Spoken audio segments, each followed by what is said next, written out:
Hello viewers, இன்னும் கொஞ்ச நேரம் தாங்க இருக்குது சந்திர கிரகணம் அப்படிங்கிற ஒரு சிறப்பான ஒரு நாளுக்காக. ஸோ இன்றைக்கி பௌர்ணமியை தொடர்ந்து பங்குனி உத்திர நாள், அப்படியே சந்திர கிரகணம். ஸோ இப்படிப்பட்ட ஒரு நாள், ஒரு சிறப்பு வாய்ந்த நாள் வாழ்க்கையில் வருது அப்படின்னா அதை நம்ம மிஸ் பண்ணலாமா? கண்டிப்பாக மிஸ் பண்ணவே கூடாதுங்க. அப்படிப்பட்ட ஒரு சிறப்பான நாளில் நம்ம என்னெல்லாம் செய்யலாம்? இந்தியாவில் ஃபஸ்ட்டு இது பார்க்க முடியாது அப்படிங்கிற மாதிரி சொல்கிறாங்களே, அதனால் கிரகநிலைகள் மாற்றம் ஏற்படாமல் எங்கள் வாழ்க்கையில் எந்த மாற்றங்களும் நடக்காதா? ராசிகளுக்கெல்லாம் பார்த்திங்கன்னா நிறைய மாற்றங்கள் நடக்கும் அப்படிங்கிற மாதிரி சொல்லியிருந்தீங்க. அதெல்லாம் எதுவும் நடக்காதா அப்படிங்கிற மாதிரி பல சந்தேகங்கள் இருக்கும். பொதுவாகவே இந்த சந்திர கிரகணம்னா ஒரு ஆபத்து, ஒரு சந்தோஷம் நடக்குது, ஒரு துன்பம் ஏற்படும், அதுவும் பயம், கர்ப்பிணிகள் வெளியே வரக்கூடாது அப்படிங்கிற மாதிரி பல வகையான கற்பனையான பேச்சுகள்லாம் நிறைய இருக்குல்ல. ஸோ அதெல்லாம் உண்மையா? ஏன் அப்படிலாம் சொல்கிறாங்க? ஏன்னா எந்த ஒரு விஷயம் எடுத்துக்கிட்டாலும் ஆன்மீகம் அப்படிங்கிறதுக்கும் சயின்டிஃபிக்காக பார்க்கும்போதும் ரெண்டுக்கும் நிறையவே தொடர்பு இருக்குங்க. ஏன்னா நம்ம ஆரம்பத்துலேருந்து சொல்கிறது, பொதுவாகவே ஒரு விஷயத்தை மூட நம்பிக்கையை எதிர்க்கணுமே தவிர, ஸோ ஆன்மீகத்தையும் சயின்டிஃபிக்கையும் நம்ம ஓரளவுக்கு ரிலேட் பண்ணியும் பார்க்கலாங்க. சரி, ஓகே.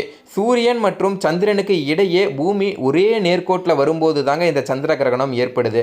அதாவது சூரியனை சுற்றி தான் நம்ம பூமி சுற்றிட்டு இருக்கு. அதாவது சூரியனை சுற்றுதுங்க, அது எல்லாருக்குமே தெரியும். 9 கோள்களுமே சூரியனை சுற்றிட்டு தான் வருது. அப்போ சூரியன் இருக்குது, நடுவில் பார்த்திங்கன்னா பூமி இருக்குது, அதுக்கு நேர்கோட்டுக்கு பின்னாடி தான் சந்திரன் இருக்காங்க. அதை தான் சொல்கிறாங்க. அதாவது சூரியன் மற்றும் சந்திரனுக்கு இடையே பூமி வருது, அதுவும் ஒரே நேர்கோட்டில் வரும்போது தான் இந்த சந்திர கிரகணம் ஏற்படுது. அதாவது தற்போது எங்கே இருக்குது அப்படின்னா, நம்ம சொல்லுவோம் மீன ராசியில் நிழல் கிரகமான ராகுவுடன் சூரியன் சஞ்சரிக்கக்கூடிய நிலையில் அவர்களுக்கு நேரெதிரே சத்தமாஸ்தானத்தில் கன்னிராசியில் கேதுவுடன் சந்திரனும் சேர உள்ளார். ஸோ அது எல்லாருக்குமே தெரியும். நம்ம வீடியோ பார்த்துட்டு வரவங்களுக்கு ராகு எங்கே இருக்காரோ அங்கேருந்து 7ஆம் இடத்துல தான் கேது இருப்பார். அப்போ ராகு மீனராசியில் இருந்தால் அங்கேருந்து 7ஆம் இடமான கன்னிராசியில் தான் கேது இருப்பார் அப்படிங்கிறது எல்லாருக்குமே தெரிஞ்ச விஷயந்தான். ஸோ அந்த வகையில் மார்ச் 25ஆம் தேதி திங்கட்கிழமை சந்திர கிரகண நிகழ்வு ஏற்பட போதுங்க. இன்னும் சற்று நேரம் மட்டும்தான் இருக்குது 25ஆம் தேதிக்கு. சரியாக சொல்லணும் அப்படின்னு கேட்டிங்கன்னா, காலையில் 10:23க்கு தொடங்கி மாலையில் 4:39 வரைக்கும் முடிவடையுது அப்படிங்கிற மாதிரி சொல்கிறாங்க. இது இந்திய நேரப்படி தான், பகல் பொழுதில் ஏற்படுவதால் இதனை இந்தியாவில் பார்க்க முடியாது. இந்தியாவில் பார்க்க முடியலன்னு சொல்கிறீங்க, அப்போ எப்படிங்க கிரகநிலை மாற்றம் ஏற்படுமா அப்படிங்கிற மாதிரி நீங்கள் கேட்கலாம். அப்படிலாம் கிடையாதுங்க. இது சந்திர கிரகணம். சந்திர கிரகணம் எப்போனா சந்திரனை ஒட்டியே தெரிய வரும். இரவில் தான் சந்திரன் தெரியும். பகலில் சூரியனோட பவர் அதிகமாக இருக்கிறதுனால நமக்கு தெரியாதே தவிர அது கிரகணங்கிறது நடந்துட்டு தான் இருக்கும். ஏன்னா நம்ம ஊரில் எப்போ பகலாக இருக்கோ, ஒரு ஊரில் பார்த்திங்கன்னா இருட்டாக இருக்கும்ல, அங்கெல்லாம் பார்த்திங்கன்னா அந்த கிரகணம் தெரியும். அப்படி எந்தெந்த ஊர்னா, அந்த கிழக்காசியா அப்படிங்கிற ஊர்லாம், தென்மேற்கு ஐரோப்பாவாக இருக்கட்டும், கிழக்கு ஆப்பிரிக்காவாக இருக்கட்டும், அட்லாண்டிக் பெருங்கடலாக இருக்கட்டும், வட துருவம் மற்றும் தென் துருவமாக இருக்கட்டும், தென் அமெரிக்காவாக இருக்கட்டும், பசிபிக் பெருங்கடலாக இருக்கட்டும், இங்கெல்லாம் பார்த்திங்கன்னா நம்ம இந்த சந்திர கிரகணத்தை நல்லாவே பார்க்கலாங்க. ஸோ சந்திர கிரகணத்தின் போது நிறைய கட்டுக்கதைகள் நிறையவே இருக்குது. ஸோ இதெல்லாம் பண்ணணும், இதெல்லாம் பண்ணக்கூடாதுன்னு சொல்கிறாங்களே, அதெல்லாம் உண்மையா அப்படிங்கிற மாதிரி கேட்கலாங்க. ஒன்றுமே கிடையாதுங்க. சந்திர கிரகணத்தின் போது உணவு சமைப்பதையும் சாப்பிடுவதையும் தவிர்க்க வேண்டும் அப்படிங்கிற மாதிரி சொல்லுவாங்க. ஸோ ஏன் அந்த காரணத்தை சொல்கிறாங்கன்னா, அந்த காலத்திலலாம் பார்த்திங்கன்னா வீட்டுக்கு வெளியே தான் பார்த்திங்கன்னா ஒரு அடுப்பு வச்சு சமைச்சிட்டு இருப்போம். அப்போ அந்த ஒளி படும். நம்ம சமையல் செய்கிறோம், சாப்பாடு பொங்குது அப்படிங்கிறப்ப நம்மளாம் ஒரு சாதாரண ஒரு இதில் வச்சு தான் பார்த்திங்கன்னா செஞ்சிட்ருப்போம். அதனால் பார்த்திங்கன்னா அந்த ஒளிப்படும் போது, அந்த கதிர்படும் போது அதில் ஒரு சில கிருமிகள், ஒரு சில விஷயங்கள் நடக்கலாம். அதனால் வேண்டாம் அப்படிங்கிற மாதிரி சொன்னாங்க. பட் இப்போலாம் நம்ம வீட்டுக்குள்ளே தான் பண்ணுறோம், அதனால் அது பெருசாக எடுத்துக்க தேவையில்லை. சாப்பிட்றதும் அதே போல் தான். அந்த காலத்தில் வீட்டுக்கு வெளியும் சாப்பிடுவாங்க. வயல்வெளியில் இருக்கவங்க, அங்கெல்லாம் இருக்கவங்க பார்த்திங்கன்னா சாப்பாடை கொண்டு போய் ஒரு டீப்னியில் ஒரு இடத்துல வச்சுட்டு அது மேலே வெயில் படும், அப்படியே கொஞ்சம் சாப்பிட்டுட்டு இருப்பாங்க. ஸோ அந்த ஒரு காரணம் தான். ஸோ கிரகணம் தொடங்குவதற்கு 2 மணி நேரத்திற்கு முன்னதாகவே எந்தவித உணவும் உட்கொள்ளக்கூடாது அப்படிங்கிற மாதிரி சொல்லுவாங்க. அதெல்லாம் வேலை செய்யும்போது உடலில் ஏதாவது ஒரு சில விஷயங்கள் ஏற்படும் அப்படிங்கிறதுக்காக தான். அதே போல் உணவுகளின் தர்ப்பை புள்ளினை போட்டு வைக்க வேண்டும். கிரகணத்தின் போது நவகிரக துதியை பாராயணம், சந்திர கிரகணத்துக்காக துதியை பாராயணம் செய்யலாம் அப்படிங்கிற மாதிரி சொல்லுவாங்க. இதெல்லாம் பார்த்திங்கன்னா ஆன்மீகத்தில் அதிக நாட்டம் உள்ளவங்க பண்ணக்கூடிய ஒரு சில விஷயங்கள். கிரகண காலத்தில் தெய்வ சிலை தொடக்கூடாது, கோயிலுக்குள்ளேயும் நுழையக்கூடாது, அதை தீட்டு அப்படிங்கிற மாதிரி சொல்லுவாங்க. அதே போல் செய்து வைத்திருக்கும் உணவுகளில் அருகம்புல் போடணும் அப்படிங்கிற மாதிரியும் சொல்லியிருப்பாங்க. ஏன்னா அருகம்புல்ல அதனுடைய ஆன்டிபயோட்டிக் இருக்குது அப்படிங்கிறதுக்காக. ஸோ கிரகண நேரத்தின் போது கத்தி, ஊசி போன்ற கூர்மையான பொருட்களை பயன்படுத்தக்கூடாது. ஏன்னா இதுவும் ஒரு ஆன்மீக சம்மந்தப்பட்ட ஒரு விஷயம் தான். ஏதாவது ஒரு ஆபத்து ஏற்படும் அப்படிங்கிறப்ப இந்த மாதிரி கூர்மையான ஒரு விஷயம், ஆபத்தான ஒரு விஷயங்களை வச்சுட்டு இருக்கும்போது அதன் மூலம் அதனுடைய தாக்கங்கள் அதிகமாக இருக்கும். ஸோ அது வந்து ஏன் எப்படிங்க அது தாக்கம் அதிகமாக இருக்குது அப்படிங்கிற மாதிரி கேட்டிங்கன்னா ஒன்றும் கிடையாதுங்க. ஒரு சின்ன தண்ணியில் ஒரு தட்டில் வந்து பார்த்திங்கன்னா ஒரு இரும்பிலான அந்த உலக்கையை நிற்க வைக்கும் போது வந்து பார்த்திங்கன்னா அந்த கிரகணத்தோட சக்தி ஈர்க்குமா, ஓகேங்களா? அப்போ அது நிற்கும். அதெல்லாம் நம்ம பார்த்துருப்போம். அதே போல் தான் இந்த கத்தி இதெல்லாம் அதுவும் அதே மாதிரி பொருட்களான மேபி அந்த காலத்தில் யூஸ் பண்ணதெல்லாம் அந்த மாதிரி இருக்கும். பட் இந்த காலத்தில் யூஸ் பண்ணுறது கிடையாது இல்லை. ஸோ நம்ம முழுக்க முழுக்க அந்த காலத்தில் என்ன சொல்லியிருக்காங்க அப்படிங்கிறத அண்டர்ஸ்டாண்ட் பண்ணி பார்ப்போம். ஸோ அந்த இரும்பு அது வந்து பார்த்திங்கன்னா கொஞ்சம் நம்ம எதிர்மறையாக இருக்கிறதுனால நம்மளுக்கே வந்து பார்த்திங்கன்னா ஆபத்தாக போயிடும். ஸோ அந்த ஒரு காரணத்துக்காக சொல்கிறாங்க.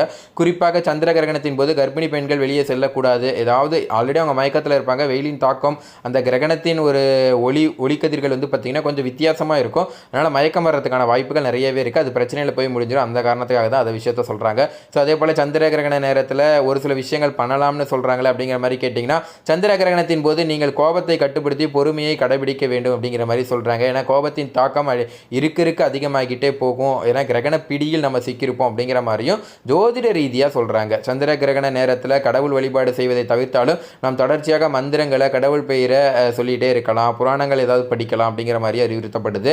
ஸோ மந்திரங்கள் தெரியாவிட்டாலும் எளிமையான ஸ்ரீராம ஜெயம், ஓம் நமச்சிவாயா போன்ற எளிமையான மந்திரங்களை நாம் உச்சரித்து கொண்டே இருக்கலாம். இது நமக்கு வந்து பார்த்திங்கன்னா மிகப்பெரிய நன்மையை ஏற்படுத்தும். எப்படிங்க நன்மையை ஏற்படுத்தும் அப்படிங்கிற மாதிரி கேட்டிங்கன்னா ரொம்ப சிம்பிளுங்க. ஏன்னா இப்போ வந்து பார்த்திங்கன்னா கிரகணம் நம்ம ஜாதகம் எப்படி அமைஞ்சிருக்கு அப்படின்னா மேலே இருக்க கோள்களின் அடிப்படையிலேயே நம்ம ஜாதகம் முழுக்க அமைஞ்சிருக்கு.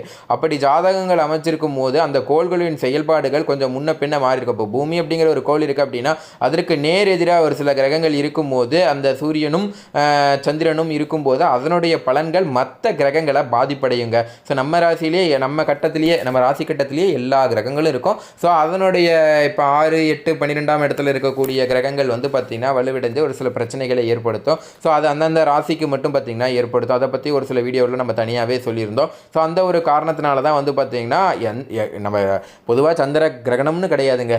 ஒரு கிரகம் மாற்றம் அடையுது, ஏதோ ஒரு விஷயம் நடக்குது அப்படின்னாவே கண்டிப்பாக நம்ம வாழ்க்கையில் அதனுடைய பிரதிபலன்கள் இருக்கும் அப்படிங்கிறது ஜோதிட கருத்து, ஜோதிட விதிங்க. அதாவது நம்ம இந்த விதி ஆன்மீக ரீதியாக பார்க்கும்போது ஜோதிடத்தின் அடிப்படையில் பார்க்கும்போது இப்போ நம்ம எப்படி ராகு, செவ்வாய், புதன் இதெல்லாம் நம்ம மொட்டையாக சொன்னாலும் பட் நம்ம சயின்டிஃபிக் ரீதியாக பார்க்கும்போது செவ்வாய் அப்படிங்கிறது ஒரு கோளாகவும் இருக்குது. அதே போல் வந்து பார்த்திங்கன்னா புதன் கோள் சொல்லுவோம். அதே போல் ஒவ்வொன்றுக்கும் ஒவ்வொரு கோள்கள் இருக்குல்ல. இங்கிலீஷில் சொன்னால் மெர்க்குரி, ஜூபிட்டர், வீனஸ் அப்படிங்கிற மாதிரி சொல்கிறோம்ல.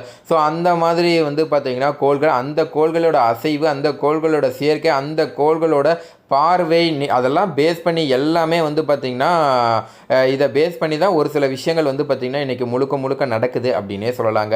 ஸோ அதனால தான் உங்கள் வாழ்க்கையிலையும் பார்த்திங்கன்னா இந்த கிரகணம் ஏற்படும் போதாக இருக்கட்டும், ஒரு கிரக சேர்க்கை ஏற்படும் போதாக இருக்கட்டும், ஏதாவது ஒன்று நடக்குது அப்படின்னா கண்டிப்பாக வந்து பார்த்திங்கன்னா அதனுடைய பிரதிபலன்கள் நம்ம வாழ்க்கையில் இருக்கலாம். அதை பேஸ் பண்ணியும் ஜோதிடர்கள் சொல்கிறாங்க. பட் இது எல்லாமே வந்து பார்த்திங்கன்னா கோச்சார ரீதியான பலன்கள். நிறைய பேர் எங்ககிட்ட கேட்கக்கூடிய ஒரு விஷயம் என்னென்னா, கோச்சார ரீதிங்கிறீங்க, எங்களுக்கு எங்கெங்க சரியாகவே புரியல, அப்போ ஜாதகம் பலிக்காதான் கேட்குறீங்க, அப்போ ஜாதகம் பலிக்குன்னா கோச்சாரம் பலிக்காதா அப்படிங்கிற மாதிரி கேட்பீங்க. ஸோ இதில் வந்து பார்த்திங்கன்னா ஒரு குழப்பங்கள் நிறைய பேர் இருக்குது. ஸோ நிறைய பேருக்கு இருக்குது அப்படின்னே சொல்லலாம். சரி, ஓகே, இந்த குழப்பத்தை தீர்க்கணும்னா ரொம்ப சின்ன எக்ஸாம்பிள் ஒன்று சொல்கிறேன் பாருங்கள். ஒரு பேருந்து ஒரு இடத்துலேருந்து ஒரு இடத்துக்கு போகுது. இப்போ சென்னை டு கோயம்புத்தூர் ஒரு பேருந்து போகுது அப்படின்னா நீங்கள் உங்கள் வாழ்க்கை பயணமும் சென்னை டு கோயம்புத்தூர் தான் போகணும். அப்படிங்கிறப்ப இந்த ஒரு பேருந்து நல்ல பேருந்து, அதாவது நல்லா போய் சேர்ந்துடும். ஒரு பேருந்து விபத்துக்குள்ளாக போகுது அப்படிங்கிறப்ப நம்ம ஜோதிடர்கள் சொல்லக்கூடிய விஷயம் என்ன, இந்த பேருந்துக்கு சரியில்லை. அதாவது இப்போ அந்த பேருந்து வந்து தனுசு ராசினா தனுசு ராசிக்கு சரியில்லை. அதில் 30 தனுசு ராசிக்காரங்க ஏறுறீங்க அப்படின்னா அதில் வந்து பார்த்திங்கன்னா ஒரு அந்த பேருந்து விபத்துக்குள்ளனா யாருக்கோ 1-2 பேத்துக்கு தான் அடிப்படும், எல்லாத்துக்கும் அடிப்படாது. பட் பொதுவாக சொல்லும்போது நம்ம தனுசு ராசி பேருந்தில் தனுசு ராசிக்காரங்க 30 பேர் போகிறாங்க அப்படிங்கிறப்ப அது விபத்துக்குள்ளாகுது அப்படின்னா 1-2 பேருக்கு தான் ஏற்படும், மீதி 25 பேர் தப்பிச்சுக்குவாங்க. ஸோ அதனால் நம்ம பொதுவாக தனுசு ராசிக்கு இந்த மாதிரி நடக்கும்னு சொல்கிறோமே தவிர ஸோ அதை வந்து எல்லாத்துக்கும் நடக்கும் எல்லாத்துக்கும் நடக்காது அப்படிங்கிற மாதிரி நம்ம எந்த விதத்துலையும் சொல்ல முடியாது. ஸோ அது அவங்கவுங்களுடைய கர்ம வினைகளுக்கு ஏற்ப நடக்கும். அது என்னங்க கர்ம வினைகள் அப்படிங்கிறது நம்ம கேட்கலாம். ஒன்றுமே கிடையாதுங்க. நம்ம இப்போ வாழ்ந்துட்டு இருக்க தருணத்தில் உங்களுக்கு வந்து பார்த்திங்கன்னா சில நீங்கள் நல்லது பண்ணியிருப்பீங்க, அதுவே கர்ம வினையாக மாறி வரும். கர்மா இஸ் பூமரங் அப்படிங்கிற மாதிரி இப்போது ரீசன்ட் ட்ரெண்டாக வந்து பார்த்திங்கன்னா நிறைய பேர் சொல்லிகிட்டு இருக்காங்க. தப்பு செஞ்சிங்களா தப்பு நடக்கும், நல்லது செஞ்சிங்கன்னா ஏதோ ஒரு ரூபத்தில் உங்களுக்கு கெட்டது நடக்கும்போது அது வந்து பார்த்திங்கன்னா காப்பாற்றும். ஸோ அதை நம்ம வந்து பார்த்திங்கன்னா அப்படி தான் எடுத்துக்கணும். ஸோ அதே போல் வந்து பார்த்திங்கன்னா நிறைய இடத்துல வந்து பார்த்திங்கன்னா என்ன சொல்கிறாங்கன்னா, ஜோதிடத்தில் பொதுவாக எல்லாருக்கும் சொல்கிறீங்க எங்களுக்கு நடக்குது எங்களுக்கு நடக்கலை அப்படிங்கிற மாதிரி கேட்பாங்க. பட் அதெல்லாம் உங்கள் கர்ம வினைகள் தாங்க. பொதுவான ஒரு சில விதிகளை மட்டுமே ஜோதிடத்தை நம்பணும். அந்த ஆண்டவன் சொன்னானா ஒரு சில இடங்களில் 90% உங்கள் வாழ்க்கையில் நடக்கும், மீதி 10% ஏங்க நடக்காது அப்படிங்கிற மாதிரி ஒரு ஜோதிடர்கிட்ட கேட்கும்போது அதுக்கு அந்த பதில் சொன்னாங்களாம். என்னன்னா 90% அனைத்தும் விதியே, மீதி 10% அந்த விதியை மாற்றுறதுக்கான ஒரு சாவியை கடவுள் உங்ககிட்ட கொடுத்துட்டாரு. நீங்கள் அது உங்கள் பயணங்கள் மூலமாக உங்கள் நல்லது மூலமாக அந்த சாவியை திறந்து அந்த 90% மாற்றி அமைக்கலாம் அப்படிங்கிற மாதிரி ஒரு சில கதைகளே இருக்குது புராணங்களில் முன்னொரு காலத்தில். ஸோ இதெல்லாம் பார்த்திங்கன்னா ஒரு பேசிக்கான ஒரு சில விஷயங்கள் தான். ஸோ இன்றைக்கி நம்ம சந்திர கிரகணத்தில் என்ன பண்ணணும், என்ன பண்ணக்கூடாது, சந்திர கிரகணம்னா என்ன, ஏன் இப்படி சொல்கிறாங்க அப்படிங்கிற பல முக்கியமான தகவலை இந்த வீடியோவில் நம்ம பார்த்து தெரிஞ்சிருப்போம். ஸோ அதுக்கு முன்னாடி ரொம்ப முக்கியமான ஒரு விஷயம் நாங்கள் சொல்லணும் அப்படின்னு நினச்சிங்கன்னா, இந்த மாதிரி விஷயங்கள்லாம் தொடர்ந்து நம்ம சேனலில் நீங்கள் பார்க்கணும்னு நினச்சிங்கன்னா இந்த வீடியோவை லைக் பண்ணிவிட்டு கமெண்ட்ஸில் ஓம் நம சிவாயா, ஓம் நம சிவாயா, ஓம் நம சிவாயான்னு 3 முறை டைப் பண்ணுங்கள். மிகப்பெரிய நன்மைகள் உங்களுக்கு நடக்குங்க. ஸோ இதே போல் பல தகவல் தெரிஞ்சுக்கலாம் நம்ம சேனலை உடனடியாக சப்ஸ்கிரைப் பண்ணுங்கள். தேங்க்யூ.